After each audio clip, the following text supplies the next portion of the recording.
ஒழுக்கத்தில் செய்யக்கூடிய பெரிய கடமையாகும். சாலையை கடக்கும் பொழுது இருபுறமும் பார்த்து கடக்க வேண்டும். சாலையில் ஓடக்கூடாது. நடைபாதையில் மட்டுமே நடந்து செல்ல வேண்டும்.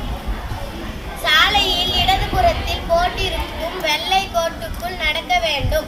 அதில் வாகனங்களை ஓட்டவோ அல்லது நிறுத்தவோ கூடாது. பள்ளிக்கு அருகாமையில் செல்லும் பொழுது இருபுறமும் பார்த்து பள்ளிக்குள் கவனமாக செல்ல வேண்டும்.